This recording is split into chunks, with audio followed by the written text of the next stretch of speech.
Hello, welcome to Vertex Color. In this episode, I'll be sharing the breakdown of this node tree, basically to create like a colorful, foamy ice cream on top of Suzanne head. All right, so it's pretty simple. So basically, if I turn off the render, it's just like this, the foam that's scattered on top of Suzanne, and it's using geometry nodes with randomized seed, and I'm using vertex weight. If I turn this off, and if we study if you look at the weight, I have some weight paint around the Suzanne head, like the low poly Suzanne.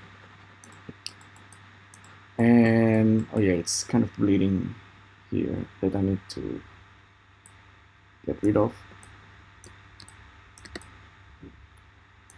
Oops.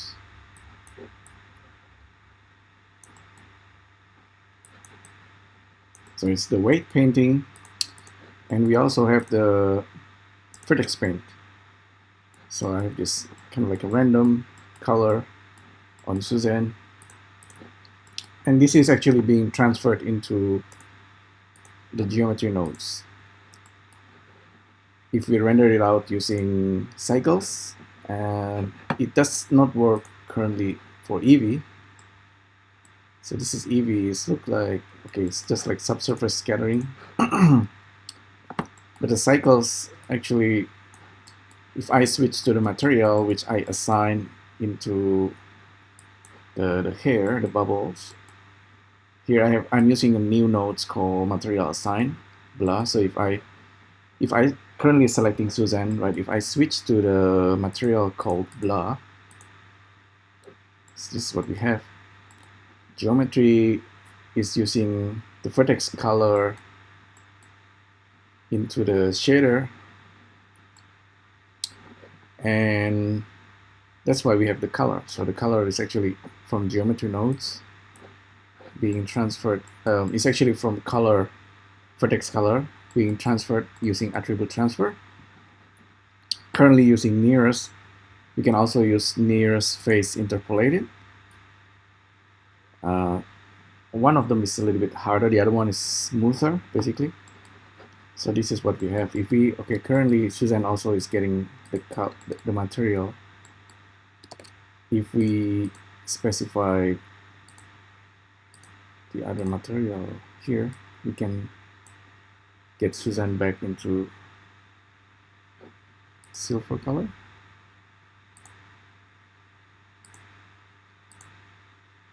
Okay.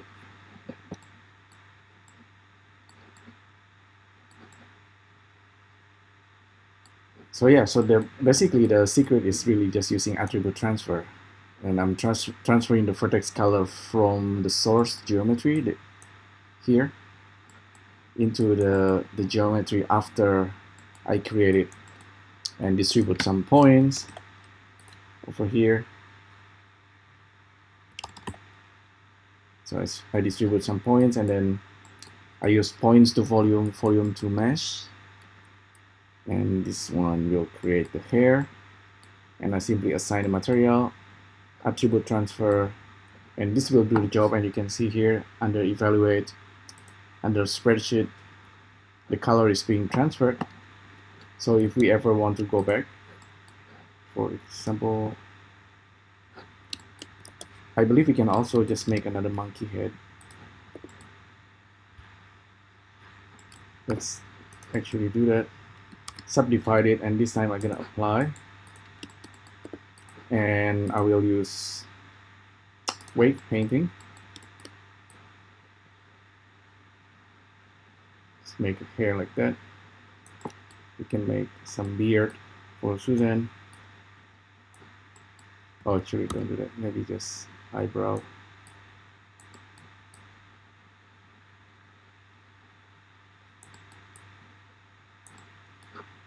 And if we use vertex paint and paint some random color,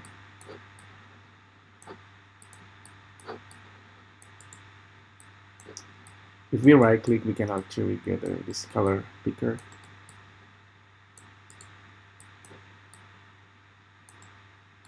something like that.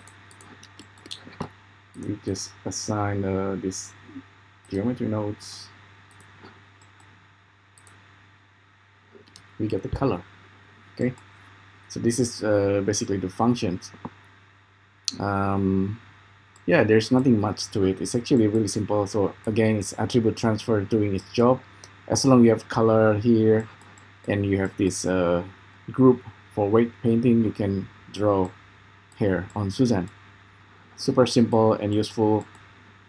But from here you can actually use, I believe you can use instance objects and you can transfer the color the same way. So that's another thing. But on top of that, I believe that because we convert the points into volume, so we are in the volumetric nodes. I believe it's possible to transfer the color into the volume as well. I haven't tried it, or maybe it's not yet working currently. If I use volume, I don't think it's gonna work. So we have principal volume. Supposedly if we plug in the color,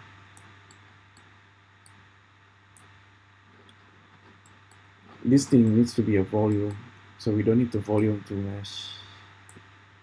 I don't think it works, not at the moment.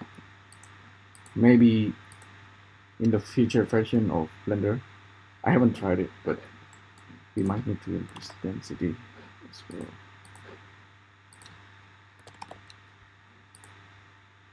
Yeah, I don't know, maybe it should work.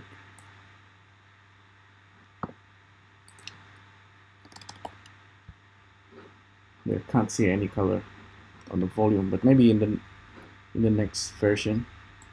Alright, so that's pretty much what I want to show you today. Hopefully you find this useful. Let me know what you think, and I'll see you next time. Thank you. Bye.